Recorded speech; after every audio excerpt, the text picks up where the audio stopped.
I was looking to get involved in some type of political movement in Ireland that represented my views and my values, but I couldn't find anything.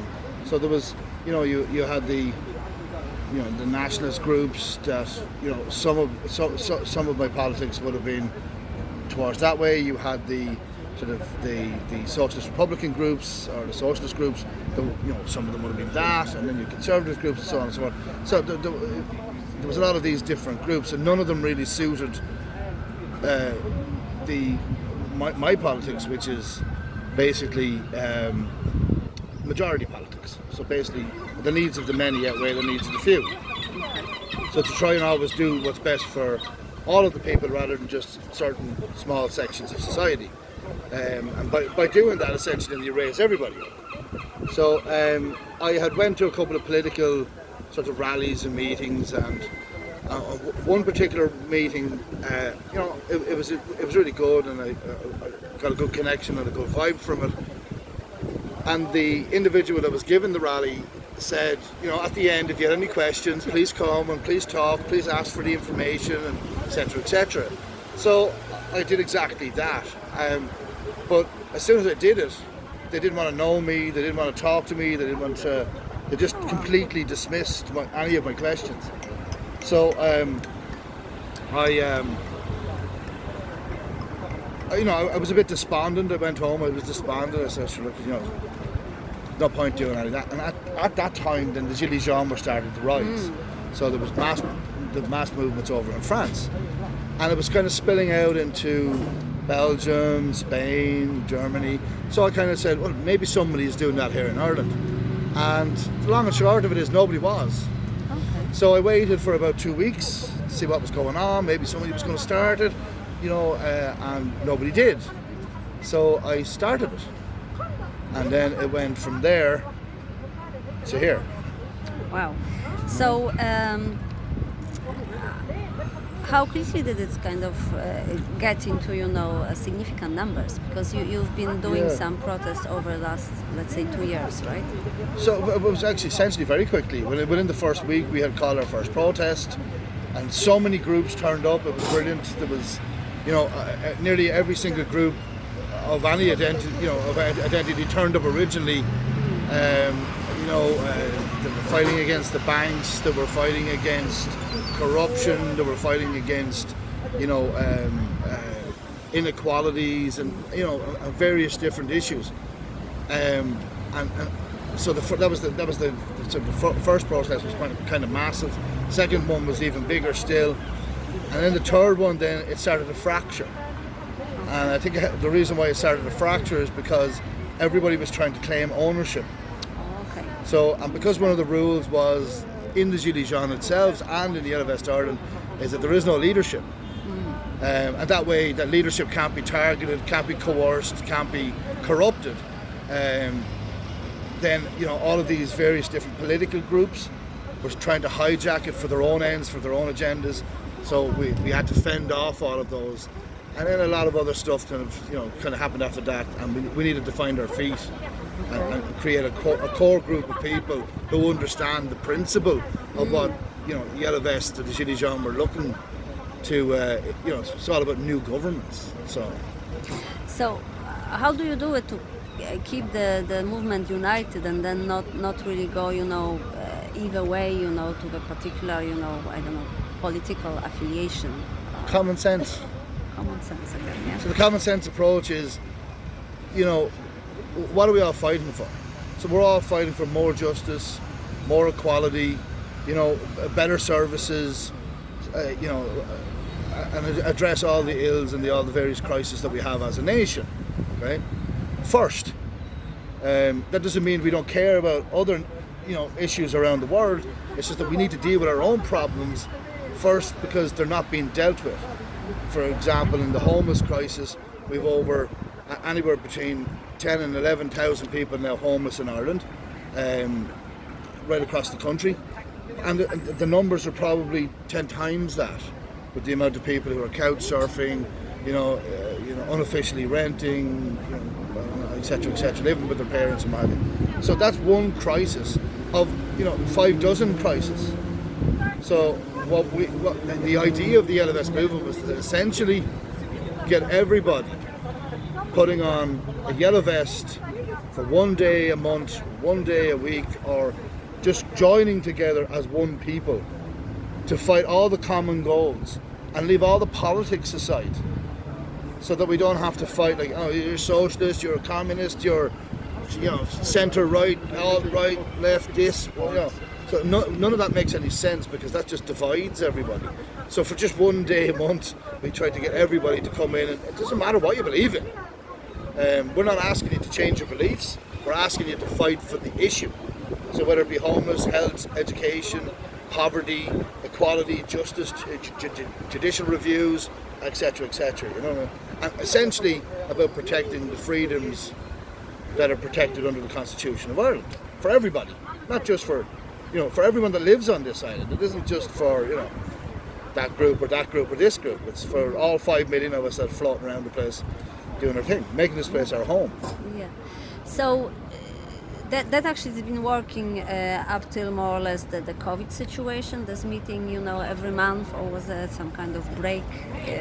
Recently that maybe there was not much of a movement. I'm just asking because it wasn't on my radar too much. So did I just miss it? The meetings every month, or was it some kind of quiet time for you guys until you kind of picked up? Well, what we recently? decided when the COVID crisis broke first, so it broke kind of like in March.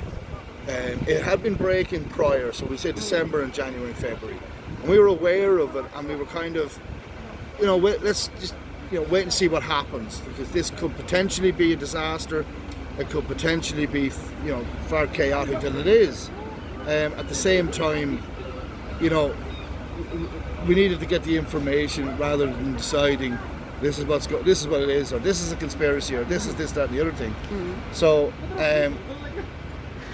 we kind of, we did most of our work online.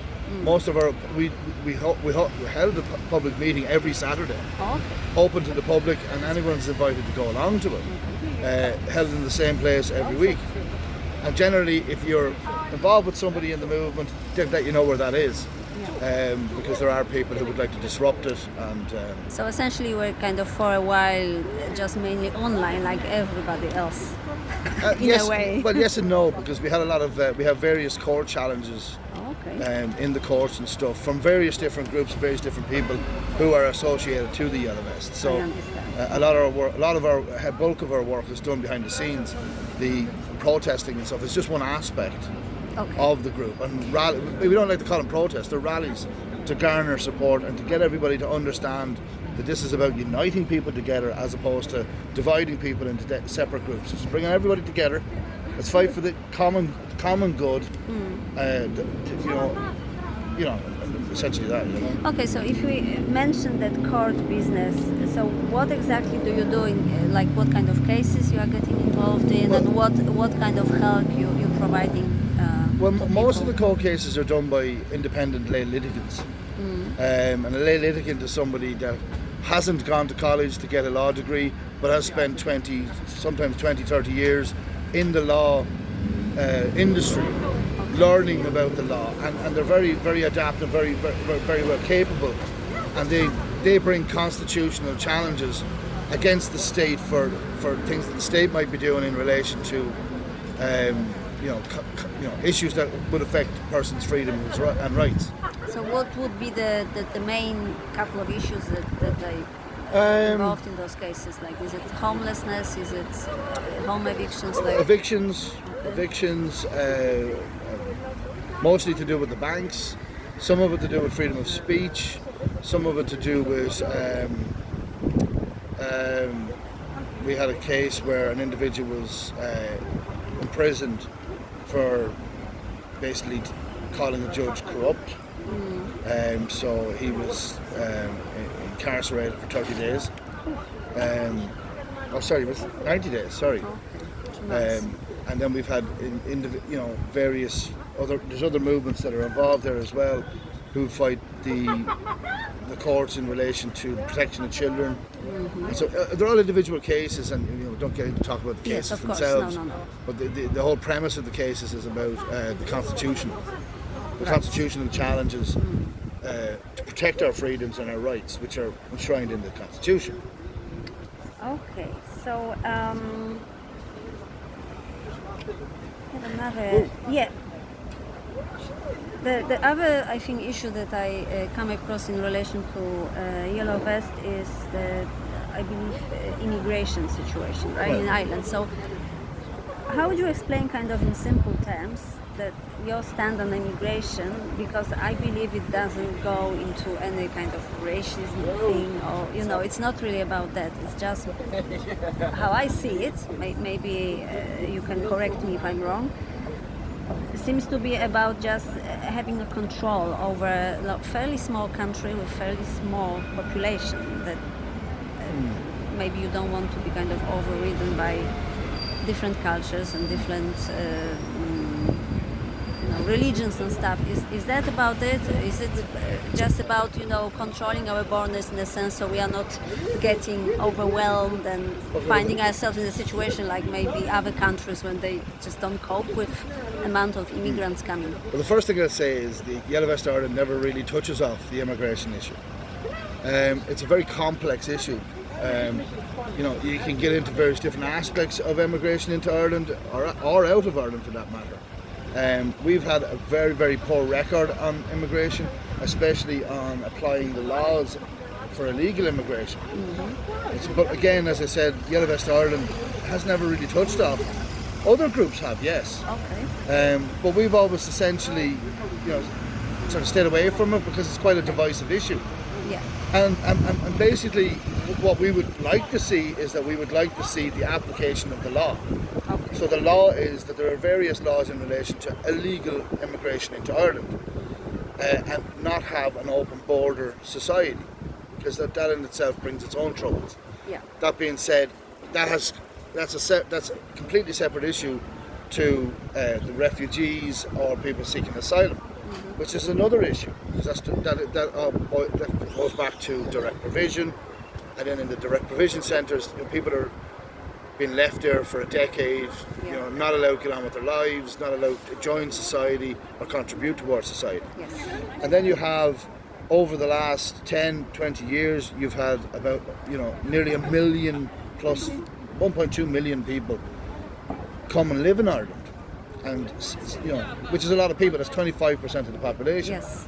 But while that was going on, while those new 1.2 million people that were coming to live in Ireland, we also had the case that an average of 65,000 Irish people were emigrating from Ireland because, they couldn't find the work.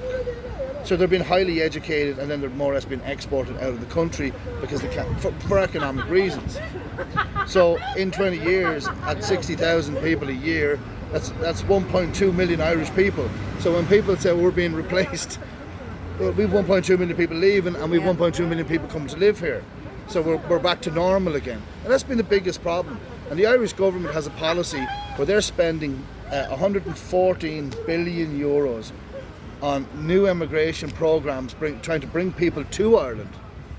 Instead of keeping the Irish people inside. Never mind keeping the Irish, but not using that money to repatriate or give the opportunity to the citizens who originally left here. So the thing is,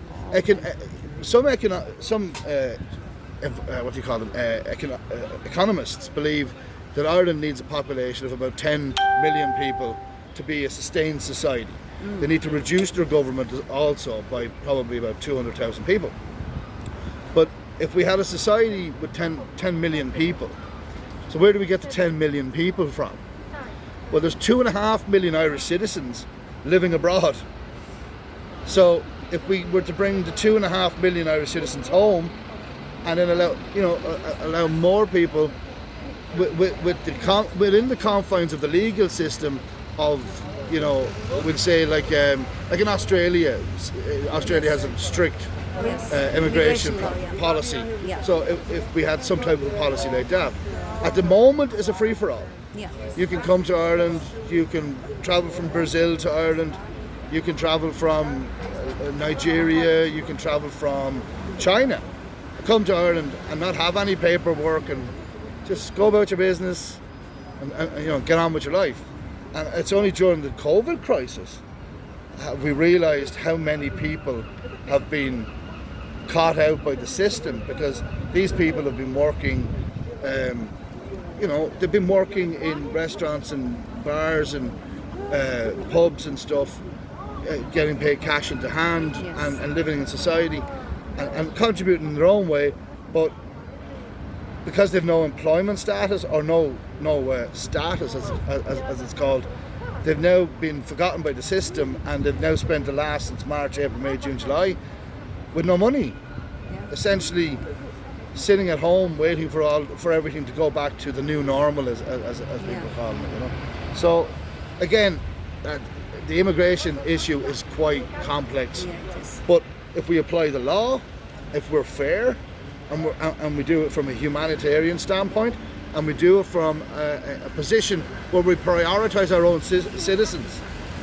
Yeah. and also be welcoming to the greater world, then essentially we could have a better Ireland, Yes. and a more inclusive Ireland. So what do you think at the minute is happening, and do you have much hope for like the kind of protest and sort of civil disobedience picking up?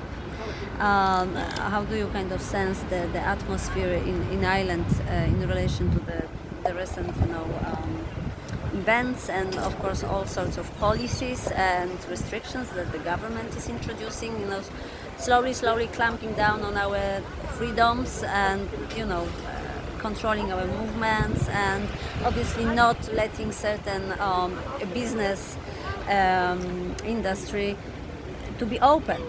Do you, for instance, see that there is a chance, or maybe somebody already contacted you from, let's say, the pub industry or the restaurant industry, because they've been really hardly hit through that situation, and they still don't have much hope?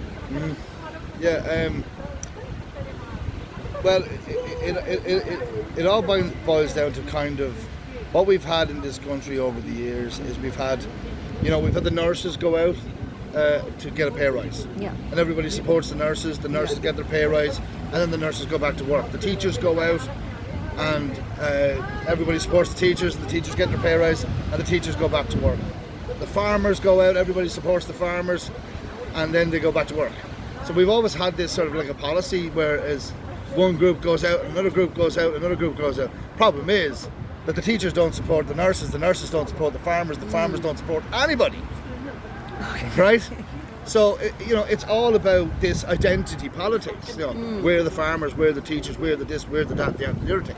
So what you have out there at the moment is you have loads and loads of angry people, and there's so much stuff that is blatantly being done in relation to policies being rolled out by the revolving door politics in Ireland, which is Fianna Fáil, Fine Gael, Fine Gael, Fianna Fáil, Fianna Fáil, Fine Gael, and over the last 100 years, and seeing those policies have disastrous effects not only on an individual's prospects and how they are able to develop in their own lives, but also on traditional things like family. Family is now considered a dirty word. To be a family, it's now a dirty word.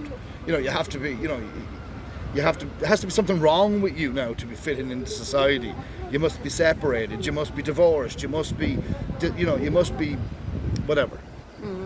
But the point is, what's wrong with having decent, hard-working families? And there's no more representation for the decent, hard-working families. And so the idea is simply to allow everybody to be heard. The silent majority needs to be heard. The silent majority is very angry. They know what's going on, they can see it, they feel it.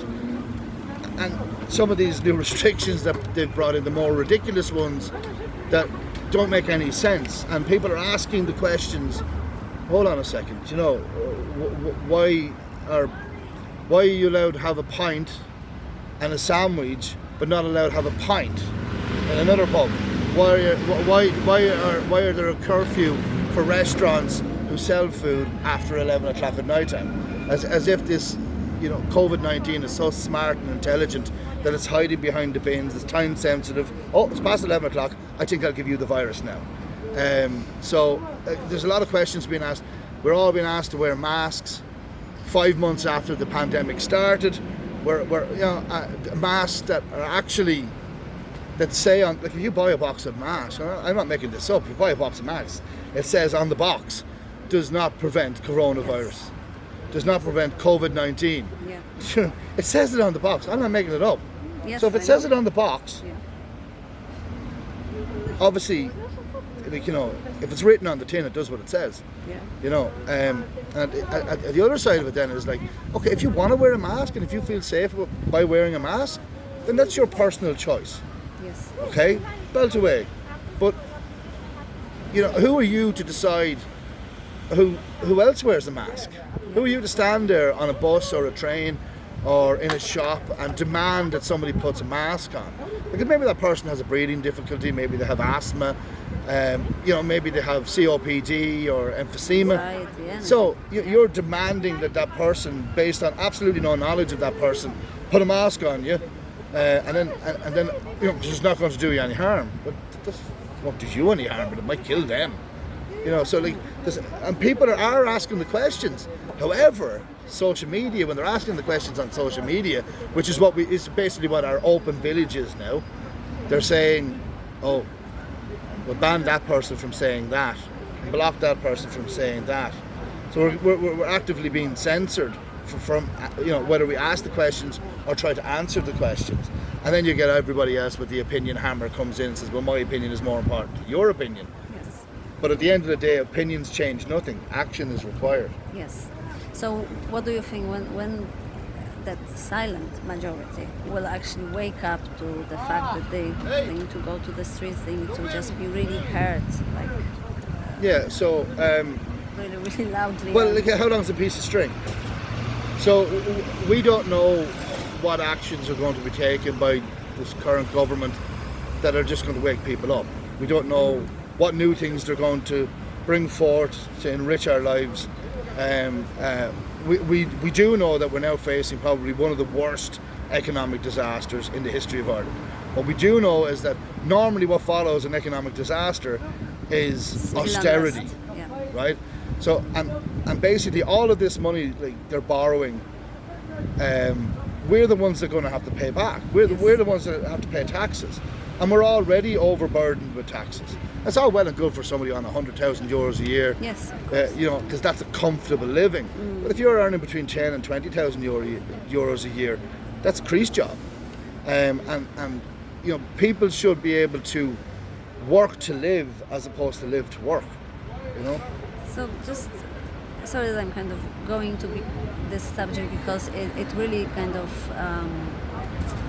it keeps coming back to me. You know, what needs to happen for people to wake up, and as well why certain business industries, like for instance pubs and hospitality business in general, they are still kind of sort of begging, pleading with the government, and they just, you know, playing with them essentially, you know, postponing all these things, and nobody really is trying to organize themselves and come up with more of a demanding position, like we need to be given back our livelihoods, otherwise it's going to be a disaster, right? Well, yeah, look, I get what you're saying, and again, it all boils down to identity politics.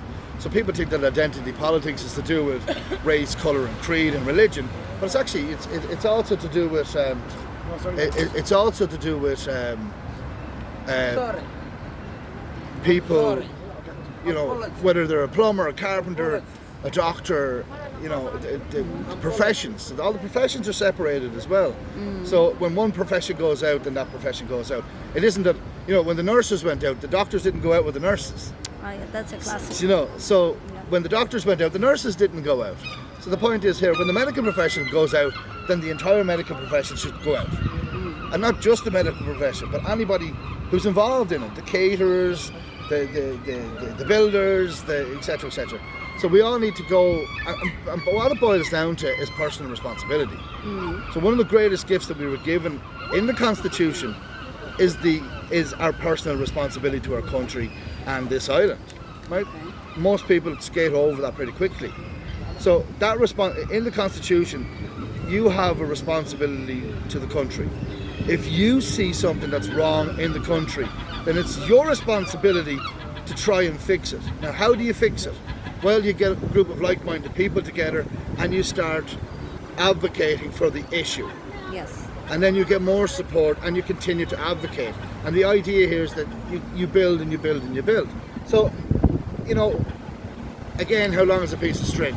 Events will always push and transpire to push any movement. The labour movement was pushed in the beginning of the 20th century, which basically brought in all the rights for employment law, for various different protections, what have you. Yes. So the same thing has to happen again. So, like, yes, we do have employment law, but there are people falling through the cracks of Yes. employment law. Yeah. There are people who are not being represented. There's people, becoming poorer and poorer and poorer every day. Poverty, the cost of living is going up, the wages are going down, and etc. So it's about individual personal responsibility. So when people start to take responsibility for their country, as opposed to, I'm all right, Jack. Next, so the idea here is that personal responsibility. They take personal responsibility for their own country because it's their country. Yes. We're all one people. It doesn't matter where you're from, the colour of your skin, what your religion is. We're all one people.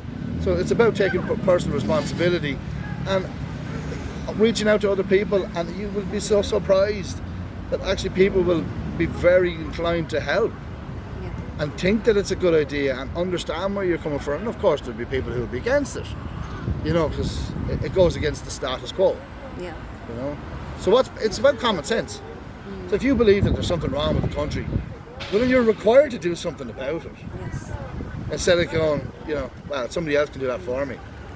So do you think that the country has been maybe over the last 20 years a little bit comfortable, and it's so hard for people to actually stand up and engage themselves in that kind of public activity, building up any grassroots sort of movements, contact other people in the community, that we just got too relaxed and too comfortable, and it's so hard to actually start all over again this kind of very civil, movement of any sort?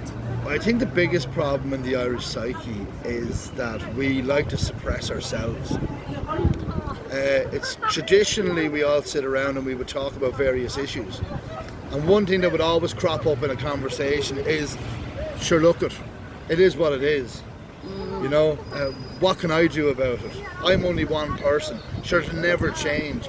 And this rhetoric that we tell each other and then we reinforce it with each other. So it's perpetuating a lie, basically, which suppresses us all, which suits the government, which suits those in power, because they seem to be always knocking about and getting back into power, even though the majority of us didn't vote for them. This whole voting system that's completely rigged, that a guy could be elected. He may not be the popular, the popular voted person, but he can get elected on the 11th and 12th and 48th count. And it's always the same people. Like, we had a previous minister for health who was an absolute nightmare and a disaster. And he was re-elected on the 10th, 11th count by, maybe 5,000 or 6,000 people down in his constituency. That's not representative of the entire country. So there needs to be a change in how we do politics in Ireland. How people have, like, in the Dáil at the moment, depending on what party you're in, depends on how much speaking time you have in the Dáil. Yes, I've heard. Right? But not only that, how big your party is depends on how much money you're funded by the government. So basically, all the money, the lion's share of the funding goes to the big parties, who are not actually the big parties. They only represent about 25% of the population. And then none of the money goes to the smaller parties. So none of the voice goes to the smaller parties. So, so therefore, why would you support a smaller party?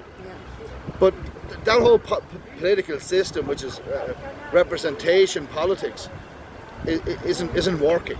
It's not working for the majority. and the majority needs to ask themselves, anybody who considers themselves the majority needs to ask themselves, has your life gotten better over the last 20 years? Yes. Especially the last 12. Yes. Has your life gotten better?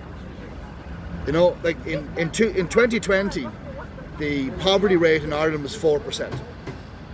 Of the fourth wealthiest nation in the world, our poverty rate has gone from 4% to 26.5% in 2018. It's gone up. Why? Why did it go up? It should have went down. If we're the wealthiest nation in the world, one of the four wealthiest nations in the world, why didn't it go down? It's gone up. And that's 2018. Now coupled with the coronavirus, Brexit, and whatever else they want to blame, flowing of water, the poverty rate is continuing to rise. At the moment, 780,000 people in Ireland live in systemic poverty, a quarter of which are children. And that's a shame. That's shameful. When big businesses and big companies are being given tax incentives supplied by those in the Fianna Fáil and Fine Gael government and facilitated by that government to allow them to escape taxes. I understand that this is one of your demands, to get all those big corporations to pay the full corporate tax. Now, of course, there comes always that argument that once we start, charging them appropriately, then they will just move somewhere else that is cheaper. And in that current environment, seems like these are the only really ones that will stay kind of intact or even enriched after the whole thing. So how do we cope with that? Do we just, say goodbye to them and we don't really need them, in your opinion, in this country? Okay, first of all, here's the thing. First of all, what you have to understand is that in these multinational companies, the first thing you have to do is you have to separate what's real and what's not real. So what we have in Ireland is two sets of multinational companies. The first set are the global companies who pay no tax. And the second set are the same companies who are registered in Ireland who employ various people, right? So big corporate companies. However, the largest employers in Ireland are the small and medium-sized businesses, right? So they were until now. Yeah. And what's happening is that the government is giving all of these big companies and corporations all the tax breaks galore, and employing 5,000 or 6,000 people here and another 5,000 or 6,000, and people think that's very important, and it is. But the small and medium-sized mom and pop operations, businesses, services that are being supplied, who there's 280,000 of them, right? And they employ an average of 5 to 6 people, which is a lot more people than 5,000 and 6,000, right? So, but they're not considered the essential, but they're paying the lion's share of the tax, while the corporation isn't. Okay. So the corporations are contributing less to Irish society than the small and medium-sized businesses in Ireland. So it's totally on its head. So we have to flip it the other